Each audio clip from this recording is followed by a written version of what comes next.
नमस्कार मित्रों, आप सभी का स्वागत है एक बार फिर से एम वाई टेक्निकल क्लासेस के यूट्यूब चैनल पर। तो जैसा कि दोस्तों हम लोग बात किए थे कि हम लोग एक नया बैच स्टार्ट किए जो था स्तंभ बैच, यानी अप्लाइड फिजिक्स सेकंड, जो था आल ब्रांचेज के लिए, यानी सिविल को छोड़कर जो था आल ब्रांचेज के लिए कॉमन सब्जेक्ट यानी मोस्ट इंपॉर्टेंट सब्जेक्ट है। इसमें जो था आपको आज हम लोग बात करने वाले हैं इसका जो था पार्ट 5 यानी फिफ्थ पार्ट के बारे में बात करने वाले हैं, यानी चर्चा करने वाले हैं। अगर दोस्तों आप वीडियो पर नए हैं या चैनल पर नए हैं तो प्लीज़ चैनल को सब्सक्राइब कर दीजिए और अपने दोस्तों के पास शेयर कर दीजिए, जिससे कि हमारा आने वाले नेक्स्ट वीडियो का नोटिफिकेशन आपके पास तुरंत पहुँचे। तो दोस्तों इसको आप लोग को जब मन से एकदम पढ़ाई करना है, क्योंकि इसमें जो होता है बहुत ज़्यादा बैक लगता है। 80% लड़के बच्चों का बैक लगता है। अगर आप लोग को पीडीएफ चाहिए तो हमारे टेलीग्राम चैनल जरूर ज्वाइन कर लीजिएगा, यानी इंजीनियर मनीष एडवंसी है, तो इसका लिंक जो है डिस्क्रिप्शन लिंक में हम दे देंगे। तो आज का हम लोग का जो नेक्स्ट सेशन है, टॉपिक है यानी सरल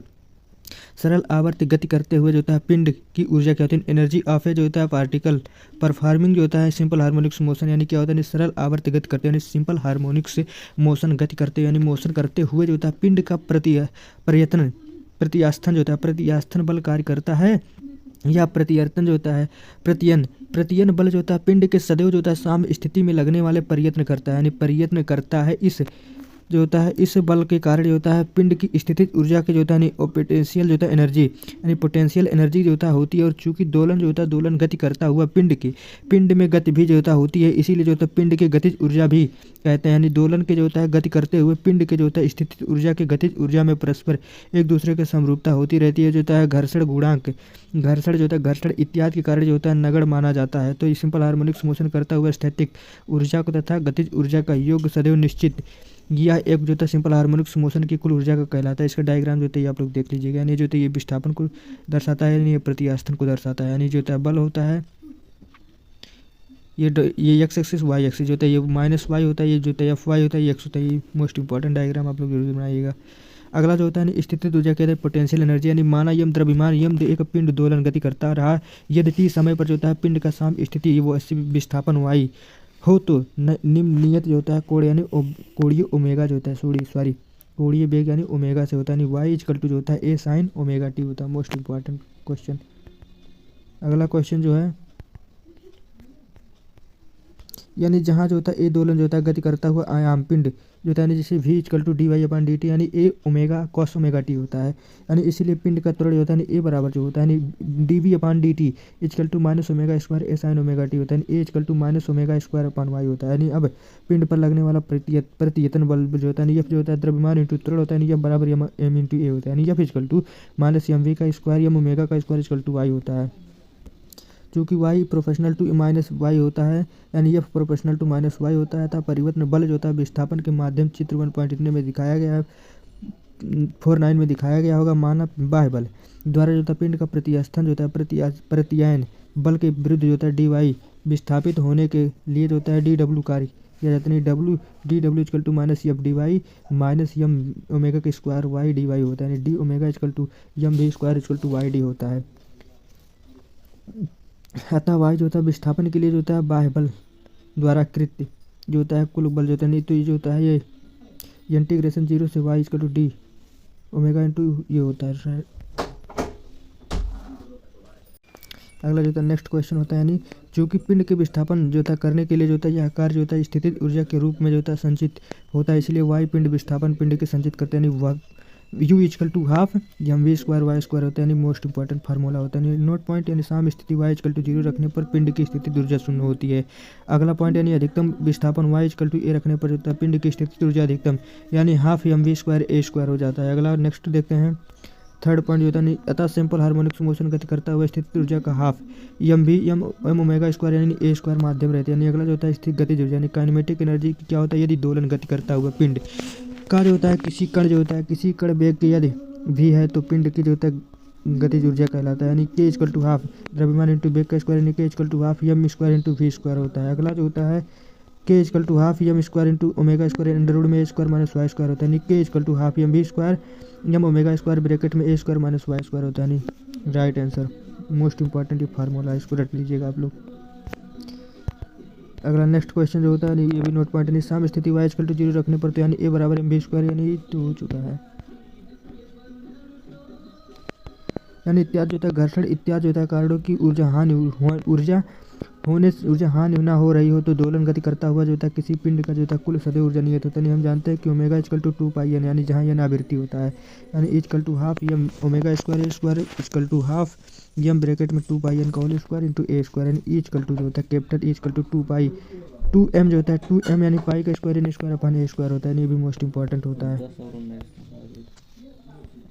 ये जो होता है साम स्थिति यानी A plus Y equal to A plus होता है, Y equal to A minus. ये जो होता है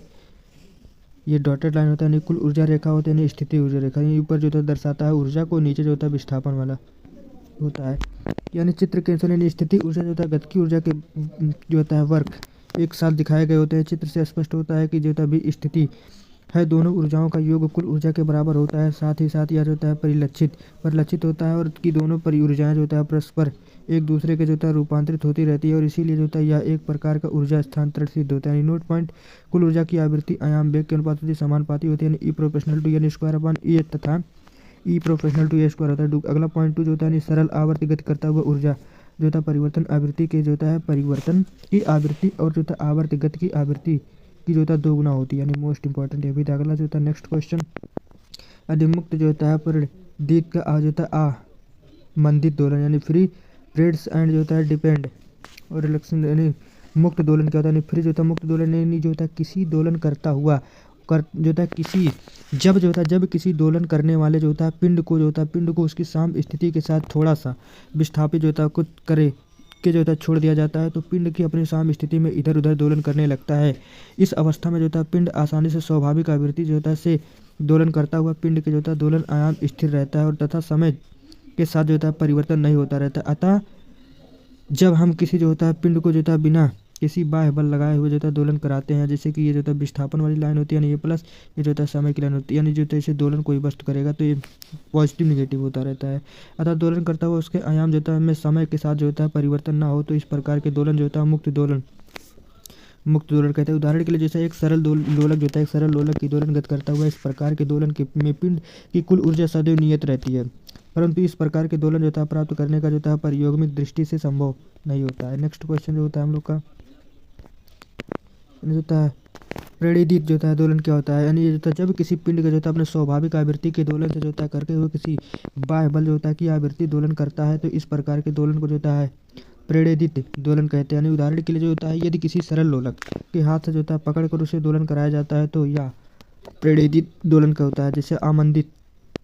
आज होता है मंदित दोलन क्या होता है, यानी यदि किसी दोलन करता हुआ जो होता है आयाम किसी समय के साथ जो होता है घटता जाए तो जो होता है इस प्रकार के दोलन को जो होता है आमंदित दोलन कहते हैं। यानी दोलन करता हुआ जो होता है पिंड के घर्षण श्यान बल जो होता है इत्यादि जो होता है विरोधी बल का जो होता है विरुद्ध कार्य करना पड़ता है। यही कारण है कि पिंड की जो होता है कि ऊर्जा जो होता है साम स्थिति घटती जाती है तथा दोलन का आयाम भी घटता जाता है। यानी आमंदन जो होता है आमंदन बल का जो होता है माध्यम जो होता है इसकी प्राकृतिक पर निर्भर करता है और आमंदन बल जो होता है दोलन करता हुआ पिंड के वेग समानुपाती होता है या किसी क्षण किसी पिंड v के जो होता है आमंदन यानी F D proportional to minus B यानी F D equal to minus V होता है। अगला यानी जहाँ जो होता है यानी आमंदन जो होता है नियतांक आमंदन के माध्यम से जो होता है तथा पिंड के आकार के यानी साइज प्रकार यानी से इस स्पेस पर निर्भर करता है। यानी माना यम द्रव्यमान के पिंड के बल नियतांक वाले स्प्रिंग जुड़े होते हैं। यदि साम स्थिति के जो होता है a0 की स्थापन दूरी जो होता है छोड़ दिया जाए तो साम स्थिति x दूरी पर द्रव्यमान पर लगने वाला बल कुल विरोधी बल कहलाता है। F equal to minus V equal to minus K X होता है। अगला जो होता है यानी F equal to M A होता है यानी M A upon minus V equal to K होता है यानी M D square upon X यानी D T square plus B D X upon D T plus K X equal to 0 होता है। यानी उपरोक्त समीकरण के आवर्तगत समीकरण जिसमें से जो होता है सामान्य हल होते हैं। यानी x equal to a0 e के power minus d t upon 2m यानी कॉस जो होता है ओमेगा डैश टी प्लस 5 होता है। यानी आयाम जो होता है यानी दोलन आरंभ होने पर टी समय के पश्चात दोलन आयाम होता है। यानी a equal to a0 e यानी बी टी अपान 2m होता है। यानी आमंदन जो होता है दोलन आयाम जो होता है चार घातीय जो होता है विधा घटता है यानी a0 जो होता है दोलन आरंभ होता है। यानी कोणीय आवृत्ति क्या होता है, यानी कोणीय यानी एंगुलर फ्रिक्वेंसी जो होता है आमंदन दोलन गति करते हुए कोणीय आवृत्ति यानी ओमेगा डैश जो होता है इक्वल टू अंडर रूट में जो होता है ओमेगा थीटा का square minus v square upon 4m square होता है। यानी जो होता है कुल यांत्रिक ऊर्जा यानी टोटल जो होता है मैकेनिकल एनर्जी यानी आमंदन जो होता है पिंड की जो होता है टी समय पश्चात के कुल यांत्रिक यानी ई इक्वल टू जो होता है हाफ एम ओमेगा स्क्वायर 0 ए स्क्वायर होता है यानी ए बराबर a0 e यानी डी टी अपान जो होता है बी टी अपान 2m होता है। मोस्ट इंपॉर्टेंट ये भी फार्मूला था। अगला क्वेश्चन नंबर नेक्स्ट जो है यानी E equal to half m omega square zero यानी A0 e के पावर BT अपन 2m का होल स्क्वायर होता है। E equal to half m omega zero का होल स्क्वायर यानी A0 का होल स्क्वायर ई और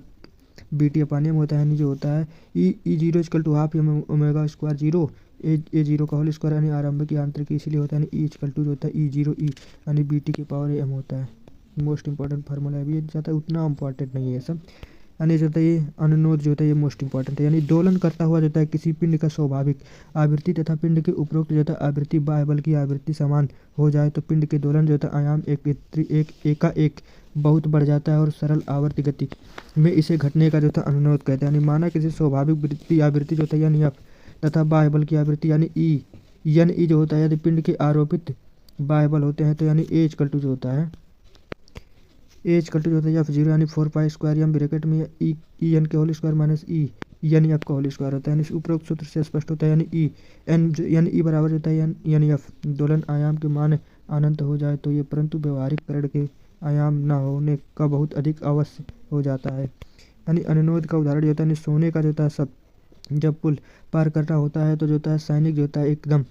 कदम मिलाकर नहीं चलते हैं। इसके कारण यह है कि यदि सैनिक को जो होता है पैरों की जो होता है आवृत्ति पुल जो होता है स्वाभाविक आवृत्ति के बराबर हो जाए तो पुल के बड़े आयाम को जो होता है कंपन करने लगेंगे और पुल के जो होता है टूटने का खतरा बढ़ जाएगा। नेक्स्ट क्वेश्चन जो होता है यानी किसी जो होता है संधारित्र जो होता है यानी ध्वनि बहुत धीमी होती है परंतु यदि उसमें जो होता है खोखले लकड़ी के डिब्बे का जो होता है खड़ा करके जो होता है कंपन करेगा जो डिब्बे के भीतरी से वायु जो होता है सौरित की स्वाभाविक आवृत्ति को कंपन करने लगता है। यानी जिसके कारण जो होता है वायु के कणों की जो होता है आयाम बढ़ जाता है और तेजी ध्वनि सुनाई नहीं पड़ती यानी तेजी ध्वनि सुनाई पड़ने लगी। यानी ये दोनों साइड फिक्स रहेगा, यहाँ पे जो होता है कुछ पिंड लटका देंगे, यही होता है मोस्ट। ये सब डायग्राम आप लोग एग्जाम में बना दीजिएगा, मोस्ट इंपॉर्टेंट डायग्राम है ये, उतना ज़्यादा नहीं पूछा जाता है। मोस्ट इंपॉर्टेंट क्वेश्चन जैसे ये गुणांक क्या होता है यानी क्यू फैक्टर यानी क्यू जो प्रेरित जो होता है प्रेरित दोलनों की जो होता है आमंदन के बलों के कारण जो होता है होने वाले ऊर्जाओं हानि की आपूर्ति बाह्य बलों के द्वारा जो होता है की जाती है। यानी क्यू गुणांक जो होता है किसी आमंदित जो होता है दोलन प्रणाली की दक्षता के माप की जो होता है एक बीमाहीन राशि होती है। यानी किसी आमंदन दोलन जो होता है क्यू गुणांक जो होता है Q factor of quantity factor जो होता है दोलन के दौरान जो होता है एकत्रित ऊर्जा का उसके एक कंपन में जो होता है 6 ऊर्जा के अनुपात 2 पाई गुना होता है। मोस्ट इंपॉर्टेंट ये भी था। अगला जो होता है नेक्स्ट होता है इसका जो फार्मूला होता है यानी क्यू इक्वल टू 2 पाई यानी एकत्रित औसत ऊर्जापान जो होता है एक कंपन में 6 ऊर्जा होती है। यानी दोलन जो होता है करता है वो शून्य होता है। यानी दोलन का जो होता है क्यू का मान अनंत होता है। ये सब मोस्ट इंपॉर्टेंट नहीं है, ये सब न्यूमेरिकल है, आप लोग लगा लीजिएगा, मोस्ट इंपॉर्टेंट न्यूमेरिकल है। तो थैंक यू दोस्तों, अगर हमारा वीडियो आप लोग को पसंद आया होगा तो प्लीज़ चैनल को सब्सक्राइब कर लीजिए और बेल आइकन का बटन जरूर दबाइएगा जिससे हमारे आने वाले नेक्स्ट वीडियो का नोटिफिकेशन आप तक तुरंत पहुँचे। अगर अभी तक अपने दोस्तों के पास शेयर नहीं किए हैं तो प्लीज़ चैनल को शेयर कर दीजिए। तो फिर मिलते हैं एक और नए वीडियो के साथ, तब तक के लिए जय हिंद जय भारत।